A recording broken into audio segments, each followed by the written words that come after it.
بعد ہے مرجئہ۔ مرجئہ کون ہے؟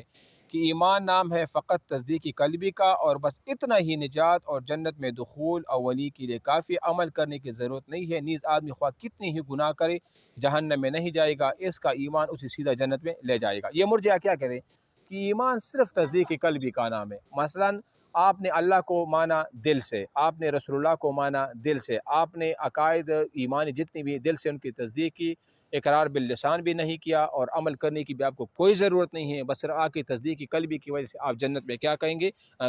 چلے جائیں گے، سیدھا جنت میں جائیں گے۔ ٹھیک ہے، اچھا دلیل ان کی کیا ہے؟ دلیل یہ حضرات آپ علیہ السلام کی یہ دلیل پیش کرتے کہ ما من عبد قال لا الہ الا اللہ ثم مات على ذلك الا دخل الجنہ، یعنی کوئی بھی بندہ ایسا نہیں ہے جو یہ کہے کہ لا الہ الا اللہ ثم مات على ذلك۔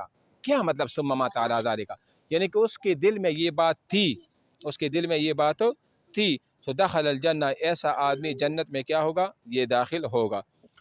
اور حضرت ابو ذر وَإِن زَنَا وَإِن سَرَقَ، دیکھو ابو ذر رضی اللہ عنہ کی حدیث میں آگے یہ بھی آیا ہے کہ اللہ کے رسول اگرچہ وہ زنا بھی کرے، اگرچہ وہ چوری کرے، پھر بھی وہ جنت میں جائے گا۔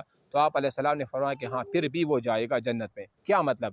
یہ لوگ اس سے یہ ثابت کرتے ہیں کہ دیکھو اگر برائی یعنی کہ جو زنا ہے یا چوری ہے یا ڈاکہ ہے یا حرابہ ہے، اگر یہ ایمان کو نقصان پہنچاتا تو پھر آپ علیہ السلام فرما دیتے نا کہ نہیں، سرقہ سے یعنی چوری کرنے سے یا زنا کرنے سے ایمان کو نقصان پہنچتا ہے، اور آدمی کیا ہوگا؟ جنت میں نہیں بلکہ جہنم میں جائے گا۔ لیکن آپ علیہ السلام نے اس طرح نہیں فرمایا، تو معلوم ہوا کہ تصدیقی قلبی کافی ہے، بل اقرار باللسان نہ ہو اور عمل بالجوارح جو ہے نا وہ بھی نہ ہو۔ سمجھ آ رہی ہے؟ اچھا جی، جواب یہ ہے کہ ایمان نام ہے صرف تصدیقی قلبی کا، یہ تو ہمیں تسلیم ہے، یہ تو ہمیں تسلیم ہے، ہم بھی مانتے ہیں کہ ایمان ہے تصدیقی قلبی کا۔ اچھا جی، اقرار باللسان جو ہے نا، اقرار باللسان یعنی کہ ہم جب زبان سے اقرار کرتے ہیں، یہ زبان سے اقرار کرنا کیوں ضروری ہے؟ میری بات سنو، دیکھو اصل چیز جو ہے نا وہ دل کی ہوتی۔ آپ نے دل سے ایمان رکھا کہ اللہ بھی ہے، رسول بھی ہے، کتابی بھی ہیں، وغیرہ وغیرہ، جتنی بھی ایمانیات سب کو آپ نے مان لیا دل سے، لیکن یہ زبان سے اقرار کرنا اسی لیے ضروری ہے تاکہ دنیاوی جو معاملات ہوں گے نا وہ آپ کے ساتھ، مثال کے طور پر آپ نے اقرار نہیں کیا تو وہ کیسے آپ کو مسلمان کی قبرستان میں مسلمان دفن کریں گے؟ آپ کے اوپر کیسے وہ جنازہ پڑھیں گے؟ آپ کو وہ کیسے جو ہے نا وہ کفن دیں گے؟ آپ کو کس طرح جو ہے نا وہ غسل دیں گے؟ آپ پر وہ کیسے جنازہ پڑھائیں گے؟ آپ کے یعنی کہ میراث میں دوسرا آپ کا جو مسلمان بھائی ہوگا وہ میراث میں کیسی شریک ہوگا؟ ایسے تو پھر ہو ہی نہیں سکتا نا۔ تو دنیاوی امور کی اجرا کے لیے اقرار باللسان کا کیا کرنا یہ ضروری ہے۔ ہاں اگر جبر اور اکراہ کی صورت میں کسی نے کسی کو مجبور کر دیا اور سر پر پستول رکھ دیا کہ آپ کفر کا کلمہ پڑھے ورنہ تو آپ کو کیا کر دوں گا؟ آپ کو مار ڈالوں گا، تو اس میں اسلام اس چیز کی رخصت دے دیتا ہے کہ وَقَلْبُهُ مُطْمَئِنٌ بِالْإِيمَانِ، کہ دل آپ کا ایمان کے ساتھ کیا ہو؟ وہ مطمئن ہو۔ اسی وقت آپ مجبوری کی وجہ سے آپ کفر کا کلمہ بے شک جو ہے نا وہ آپ پڑھ لیں، اور ایسا ہوا بھی تھا۔ وہ آپ کو واقعہ یاد ہوگا کہ مسیلمہ کذاب کے پاس جب انہوں نے 2 صحابہ کو پکڑ لیا تھا تو کہا کہ آپ جو ہے نا آپ علیہ السلام کے بارے میں کچھ اس طرح نازیبہ الفاظ وغیرہ کہہ دے۔ انہوں نے کہا کہ نہیں، میں نہیں کہہ سکتا۔ تو انہوں نے کیا کر دیا؟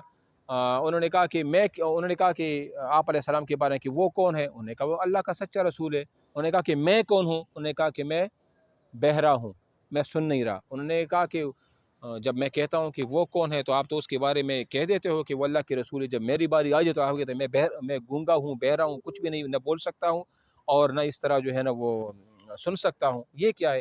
انہوں نے اس کو کیا کر دیا؟ غالباً ان کو قتل کر دیا۔ جو دوسرا تھا انہوں نے ویسا ہی کہہ دیا، یعنی کہ دل تو ان کا مطمئن تھا ایمان پر۔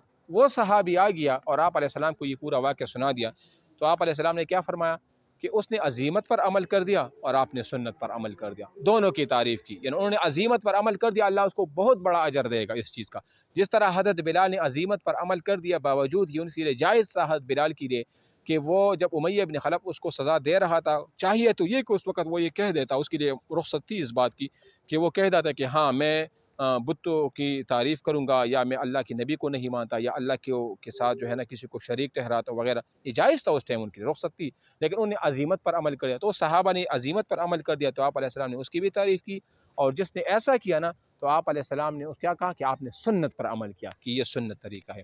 تو یہ چیزیں جو ہے نا وہ بنیادی ہے، ٹھیک ہے۔